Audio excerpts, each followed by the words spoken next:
दोस्तों, सिव education channel पर आपका स्वागत है। हम राजस्थान पशु परीक्षक की तैयारी कर रहे हैं और राजस्थान पशु परीक्षक की तैयारी के अंदर हम राजस्थान का भूगोल में अफवाह तंत्र पढ़ रहे थे। अफवाह तंत्र के अंदर आंतरिक प्रभाव की नदियां हमने पढ़ ली थी। सांबर में गिरने वाली नदियां कौन कौन सी थी ये भी हमने पढ़ लिया था।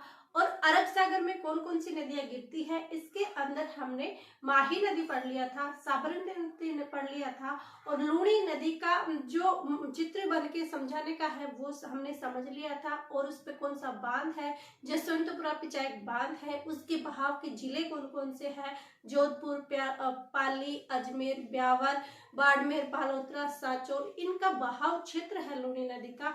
हमने ये भी देखा था कि लूणी नदी का उद्गम जो होता है वो नाग पहाड़ी अजमेर से होता है और खंभात की खाड़ी में गिरती है। इसके साथ ही हम इसमें सहायक नदियां भी पढ़ी थी। वो कौन कौन सी पढ़ी थी? जोजड़ी नदी पढ़ी थी जो कि एकमात्र ऐसी नदी है जो मैदान क्षेत्र से आती है। और दूसरी बात हमने पढ़ी थी कि लूणी की एकमात्र सहायक नदी जो दाईं ओर से है वो कौन सी नदी है? जोजड़ी नदी है जो कि पोंगलू गांव नागौर से बह निकलती है। फिर उसके बाद हमने देखा सागी नदी देखा, जवाई नदी देखा और एक गुहिया नदी देखा था जो बांडी नदी में मिलती है और एक सोकड़ी नदी देखा था।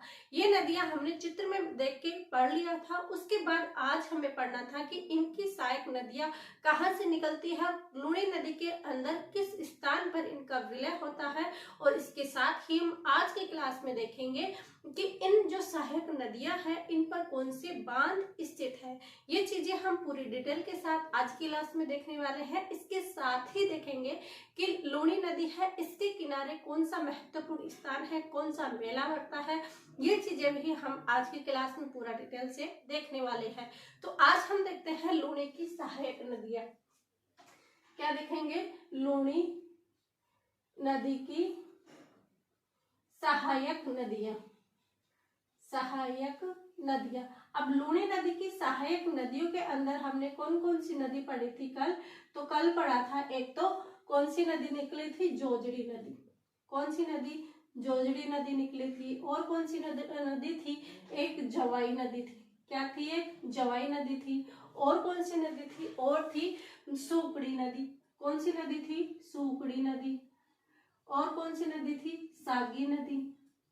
इसके बाद कौन सी नदी थी? सूकड़ी, सागी, जवाई, जोजड़ी। एक नदी थी बांडी नदी। कौन सी थी? बांडी नदी। जवाई, जोजड़ी, सूकड़ी, बांडी और इसके साथ ही एक नदी और देखा था और उसका नाम है खारी नदी। क्या नाम है? खारी नदी।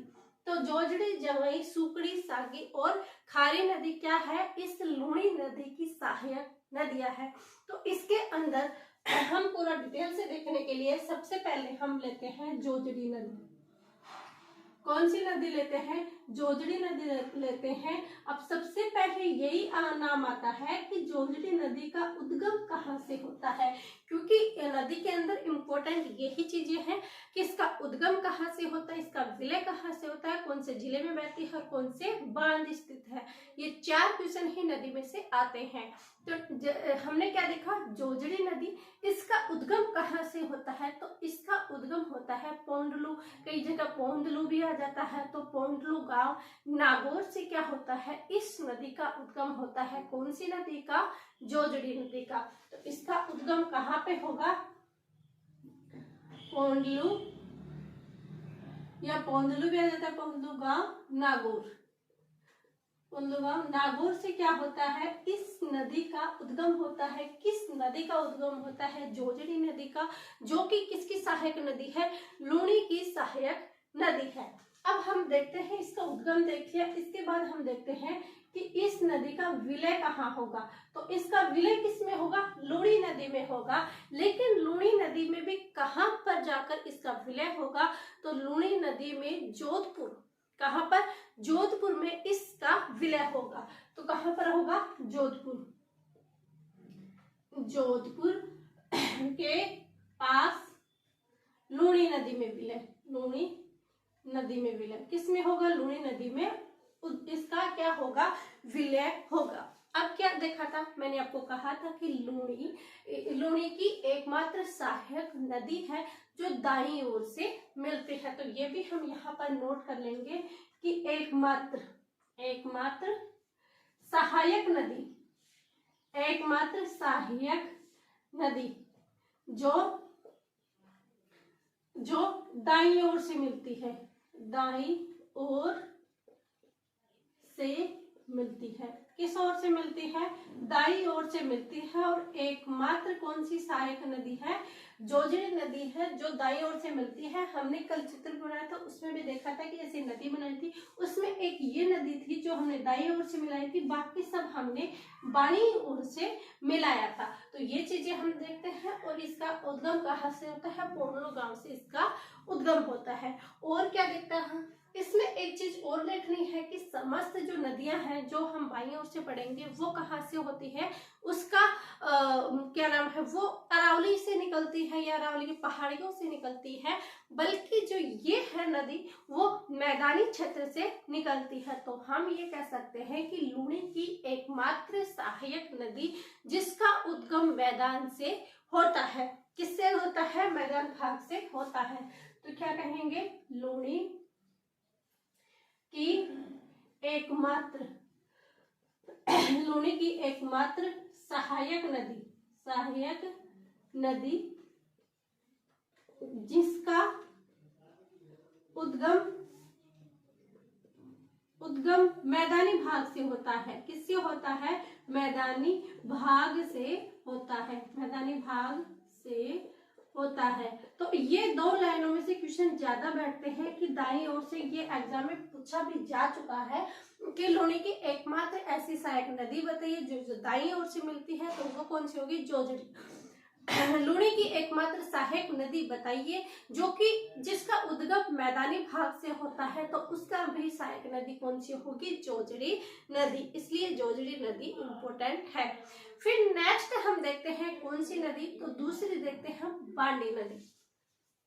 कौन सी देखते हैं? बांडी नदी। अब इस बांडी नदी के अंदर भी हम देखेंगे कि इस बांडी नदी का जो उद्गम होता है वो उद्गम कहाँ से होता है। तो बांडी नदी का उद्गम कहाँ से होता है? हमने कल भी देखा था कि बांडी नदी का उद्गम हेमावास की पहाड़ियां पाली से होता है। कहाँ से होता है?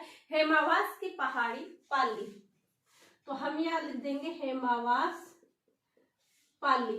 हेमावास पाली से क्या होता है? इसका उद्गम होता है। इसके बाद हम देखते हैं कि इसका विलय कहाँ होता है। किसका? बांडी नदी का। तो हेमावास पाली से यह नदी क्या होती है? निकलती है। क्या होती है? निकलती है हेमावास पाली से। और इसका विलय भी कहाँ होता है? पाली में, लूनी नदी में विलय हो जाता है। इसका विलय कहाँ होता है? पाली में, लूनी में विलय। लूनी में क्या हो जाता है? इसका विलय हो जाता है। किसका? बांडी नदी का। इसके बाद हमने कल चित्र में क्या देखा था कि बांडी नदी पर बांध कौन सा बना हुआ है। तो इसके साथ ही हमने देखा था कि जहां से इसका उद्गम होता है उस पहाड़ियों के नाम से ही इस पर क्या बनाया गया? बांध बनाया गया है। तो वो बांध कौन सा है? हेमावास बांध। तो बांडी नदी पर अगर हमसे पूछा जाता है कि बांध कौन सा है, तो इसका बांध है हेमावास बांध। और ये बांध भी है कहाँ पर स्थित? पाली में स्थित है। तो बांडी नदी, इसका उद्गम हेमावास पाली से होता है और इसका विलय भी पाली के अंदर ही लूनी नदी में विलय हो जाता है। इसके साथ ही हमसे ये पूछा जाता है कि बांडी नदी पर बांध कौन सा बना हुआ है, तो वो बांध कौन सा होगा? हेमावास बांध। और ये हेमावास बांध है कहाँ पर स्थित? तो ये भी कहाँ स्थित है? ये भी पाली में स्थित है। अगर हमसे डायरेक्ट क्वेश्चन ये भी आ जाए कि हेमावास बांध कहाँ स्थित है? पाली में। कौन सी नदी पर स्थित है? बांडी नदी पर। बांडी किसकी सहायक नदी है? तो वो किसकी सहायक नदी है? लूनी की। तो ये होगी। दूसरी बात आती है कि जो ये बांडी नदी है ये पाली में है और पाली के अंदर क्या है? औद्योगिक इकाइयां ज्यादा है। इस वजह से वहां पर औद्योगिक इकाइयों के कारण क्या है कि प्रदूषण ज्यादा है। इसलिए बांडी नदी को कहा गया है कि ये सबसे प्रदूषित नदी है। यह सबसे प्रदूषित क्या है? प्रदूषित नदी है। कौन सी नदी है? प्रदूषित नदी है। कौन सी नदी है प्रदूषित नदी? बांडी नदी। कौन सी है? प्रदूषित नदी है। अब अगर ये पूछे कि भारत में नहीं, ये हम राजस्थान का पढ़ रहे हैं, तो यह राजस्थान की सबसे प्रदूषित नदी है। इसके बाद और कौन सी नदी आई थी? हमने कौन सी पढ़ ली? जोधली पढ़ ली, बारंडी पढ़ ली। इसके बाद आई थी कौन सी नदी? सुकड़ी नदी। इसके बाद हम क्या लेंगे? सुकड़ी नदी। अब इस सुकड़ी नदी के अंदर सबसे पहले यही बात आती है कि इसका उद्गम कहाँ से होता है। क्या देखते हैं कि इसका उद्गम कहाँ से होता है? किस नदी का? सुकड़ी नदी का। तो सुकड़ी नदी का उद्गम कहाँ से होगा? इसका उद्गम होता है देसूरी की नाल पाली से। तो सुकड़ी नदी का उद्गम कहाँ से होता है? देसूरी की नाल पाली से। देसूरी की नाल पाली से क्या होता है? इस सुकड़ी नदी का क्या होता है? उद्गम होता है। नेक्स्ट हमसे पूछा जाता है इसका विलय। तो इस सुकड़ी नदी का विलय कहाँ होता है? तो सुकड़ी नदी का अगर हम विलय देखते हैं तो समदड़ी के पास लूणी नदी में विलय हो जाता है। समदड़ी है कहाँ पर स्थित? पहले समदड़ी बाड़मेर पड़ते थे, लेकिन अब न्यू जिले बन गए हैं, इसलिए समदड़ी बालोतरा के अंदर ये क्या होती है? इस लूणी नदी में विलय हो जाती है। कौन सी नदी? सुकड़ी नदी। तो विलय कहाँ होगा? समदड़ी। समदड़ी में लूणी में विलय। समदड़ी के पास, यहाँ पर ऐसे लिखते हैं हम, समदड़ी के पास लूणी में विलय। तो इसका विलय कहाँ हो जाता है? समदड़ी के पास लूणी में विलय हो जाता है। किस नदी का विलय होता है? तो हमने देखा सुकड़ी नदी। अब हमने कल पे ही पढ़ा था कि सुकड़ी नदी पर एक बांध स्थित है और उस बांध का नाम क्या है? बाकली बांध। क्या पढ़ा था? बाकली बांध। तो सुकड़ी नदी पर बांध कौन सा है? बाकली बांध। ये बांध, और ये बांध है कौन सा? बाकली बांध। कौन सा बांध है? बाकली बांध है। और ये बाकली बांध है कहाँ पर स्थित? तो ये बाकली बांध है जालोर में। कहाँ पर स्थित है? जालोर में। तो क्या पढ़ा? सुकड़ी नदी देसूरी की नाल पाली से निकलती है और समदड़ी के पास लूणी में विलय हो जाती है, और सुकड़ी नदी पर बांध स्थित है, वो बांध है बाकली बांध। बाकली बांध है कहाँ पर?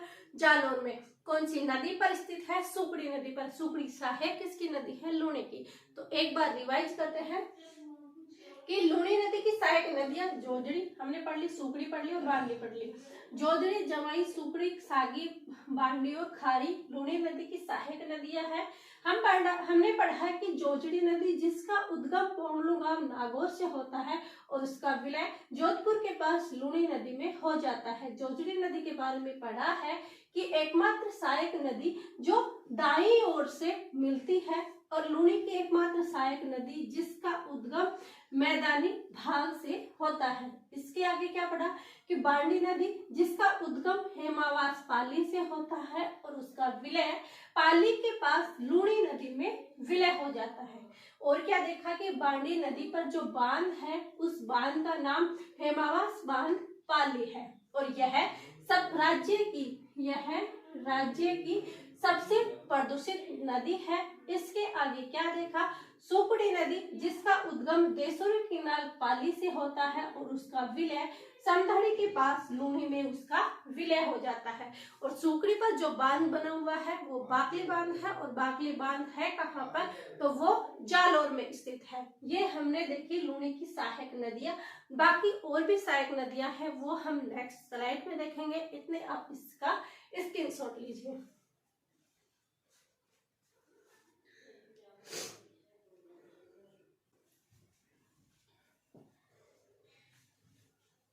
आई होप आपने यह स्क्रीनशॉट ले लिया होगा। इसके बाद हम देखेंगे जवाई नदी। कौन सी देखेंगे?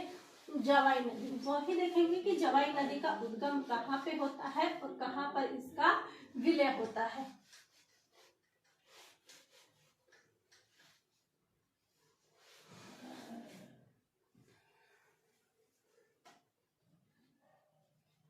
अब नेक्स्ट हम देखते हैं लूणी की सहायक नदियों के अंदर एक नदी आती है जवाई नदी। क्या आती है, जवाई नदी। अब हम जवाई नदी का उद्गम देखते हैं कि इसका उद्गम कहाँ से होता है। तो हमने कल भी देखा था कि जवाई नदी का जो उद्गम है वो गोरैया गांव की पहाड़ी, कहाँ से होता है, गोरैया गांव की पहाड़ी पाली से होता है। कहाँ से होगा, गोरैया गांव की पहाड़ी।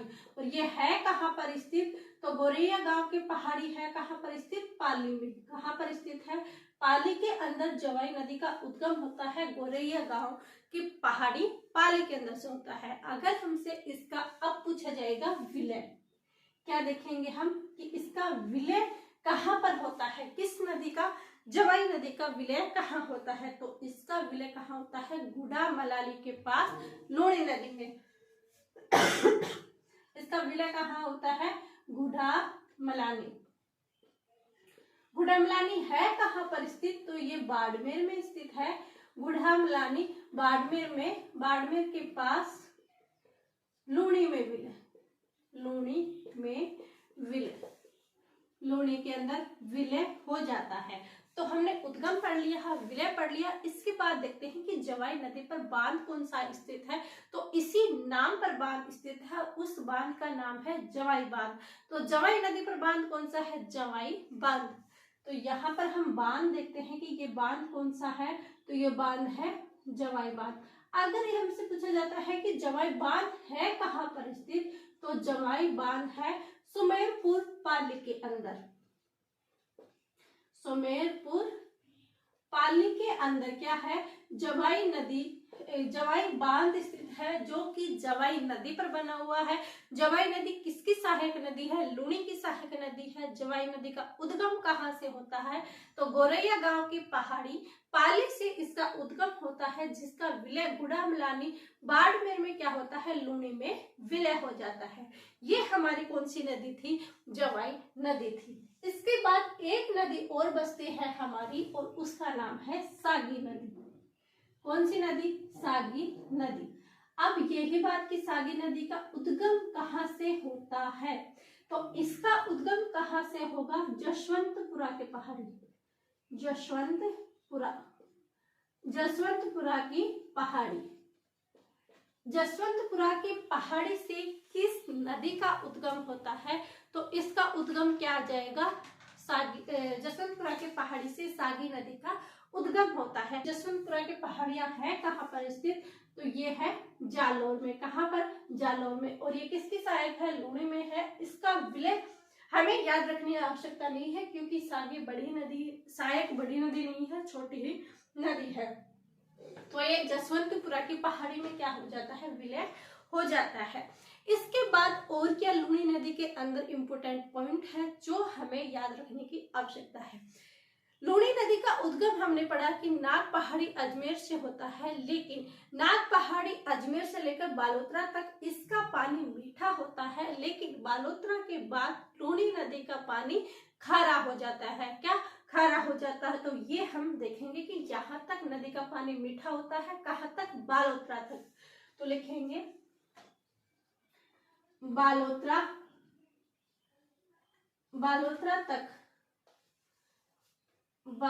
तक लूणी नदी, बालोतरा तक लूणी नदी का पानी मीठा होता है, पानी मीठा होता है, लेकिन बालोतरा के, लेकिन की जगह लिखेंगे बालोतरा तक लूणी नदी का पानी मीठा होता है और आगे खारा हो जाता है। कैसा हो जाता है, खारा हो जाता है। तो ये पूछा जाता है कि कहाँ तक इसका पानी मीठा होता है, बालोतरा तक लूणी नदी का पानी मीठा होता है, लेकिन बालोतरा से आगे ये निकलती है तो इसका पानी कैसा हो जाता है, खारा हो जाता है। इस नदी में पानी की मात्रा अधिक हो जाती है तो इसमें बाढ़ आ जाती है। कल देखा था कि कौन सा स्थान पढ़ा था हमने, तिलवाड़ा। क्या पढ़ा था, तिलवाड़ा। और तिलवाड़ा किस लिए प्रसिद्ध है, यहाँ मल्लिनाथ पशु मेले के लिए प्रसिद्ध है। तिलवाड़ा किसके लिए प्रसिद्ध है, मल्लिनाथ पशु मेले के लिए प्रसिद्ध है। तो तिलवाड़ा यह लूणी नदी के किनारे, ये तिलवाड़ा है कहाँ, लूणी नदी के किनारे है। लूणी नदी के किनारे मल्लीनाथ, मल्लीनाथ पशु मेला, पशु मेला के लिए प्रसिद्ध, किस लिए है प्रसिद्ध, किसके लिए है? तिलवाड़ा है कहाँ, लूणी नदी के किनारे स्थित है। और तिलवाड़ा में क्या प्रसिद्ध है? यहाँ पर मल्लीनाथ पशु मेले का आयोजन होता है या मल्लीनाथ पशु मेले के लिए प्रसिद्ध है। आप ये भी लिख सकते हैं कि मल्लीनाथ पशु मेले के लिए प्रसिद्ध है या मल्लीनाथ पशु मेले का क्या किया जाता है, आयोजन किया जाता है। फिर उसके बाद हम नेक्स्ट पॉइंट क्या देखते हैं कि जो लूणी नदी है इसके बहाव को सांचौर में क्या कहा जाता है, रेल या नहर कहा जाता है। क्या कहा जाता है सांचौर में? लूणी नदी के बहाव को क्या, लूणी नदी के बहाव को सांचौर में रेल या नैड़ा कहा जाता है। तो ये भी हम पर नोट कर लेते हैं कि लूणी नदी के बहाव को कहां पर? सांचौर में। कहां पर? सांचौर में क्या कहा जाता है? रेल या नेड़ा कहा जाता है, रेल या नेड़ा कहा जाता है, कहा जाता है। लूणी नदी के बहाव को सांचौर में क्या कहा जाता है? रेल या नेड़ा कहा जाता है। ये हमने पढ़ लिया कौन सी नदी? लूणी नदी। इसमें लूणी की 7 नदियों में हमने क्या देखा? जवाई नदी जिसका उद्गम गोरैया गांव की पहाड़ी पाली से होता है और उसका विलय कुड़मलानी बाड़मेर के पास लूणी में विलय हो जाता है। बांध जवाई बांध है और सुमेरपुर पाली में है। सागी नदी जिसका उद्गम जसवंतपुरा के पहाड़ी जालोर से होता है और बालोतरा तक लूणी नदी का पानी क्या होता है? मीठा होता है और आगे खारा हो जाता है। और बालोतरा तक अगर लूणी नदी में पानी अधिक होता है तो बालोतरा तक बाढ़ आ जाती है। तिलवाड़ा ये लूणी नदी के किनारे स्थित है और यहाँ पर मल्लीनाथ पशु मेले का क्या किया जाता है? आयोजन किया जाता है। और लूणी नदी के बहाव के सांचौर में रेल या नाड़ा कहा जाता है, रेल या नाड़ा कहा जाता है। ये कौन सी पढ़ी? लूणी नदी हमने पढ़ ली। एक बार दोबारा से फटाफट लूणी नदी का एक शॉर्ट में हम रिवीजन करते हैं। हमने क्या देखा? लूणी नदी देखी। लूणी नदी नाग पहाड़ी अजमेर से निकलती है। उसके बाद उसमें दाईं ओर से पोंडलो गांव नागौर से कौन सी नदी निकलती है? जोजरी नदी निकलती है जो कि जोधपुर में आकर लूणी नदी में विलय हो जाता है। उसके बाद हमने देखा कि हेमावास पाली से, कहां से? हेमावास पाली से नदी निकलती है। उस पर हेमावास बांध बना हुआ है और वो पाली में उसका विलय हो जाता है। कौन सी नदी का? तो हमने इसके बाद देखा कौन सी नदी? बांडी नदी देखा। बांडी नदी का उद्गम देखा। उसके बाद उसका विलय देखा। जवाई नदी देखी, सागी नदी देखी। इन नदियों पर कौन कौन से बांध स्थित है? लूणी नदी पर पिचाई स्थित है। ये चीजें हमने देख ली। आई होप आपको पसंद आई होगी। और यह सारी लाइनें अपने आप पे इम्पोर्टेंट है, एग्जाम में आने वाले क्वेश्चन है, नोट्स टाइप में ये दिए गए हैं ताकि आपको याद करने में तकलीफ नहीं हो। अगर हमारी ज्योग्राफी कंप्लीट हो गई उसके बाद हम इसको छोड़ेंगे नहीं, उसके बाद एमसीक्यू लेके आएंगे, जिससे क्या है कि अगर इसके अंदर कोई टॉपिक छूट गया, कोई लाइन छूट गई तो वो एमसीक्यू के थ्रू सारे आ जाएंगे, रिवीजन भी हो जाएगा पूरा। और प्रीवियस ईयर क्वेश्चन लेंगे, उनके अंदर पूरा डिटेल से वो क्वेश्चन करने की कोशिश करेंगे। आई होप आपको यह पसंद आ रहा होगा। पसंद आता है तो लाइक तो बनता है, आप लाइक कीजिए, अधिक से अधिक शेयर कीजिए और चैनल को सब्सक्राइब कीजिए। आप सभी का धन्यवाद। Thank you.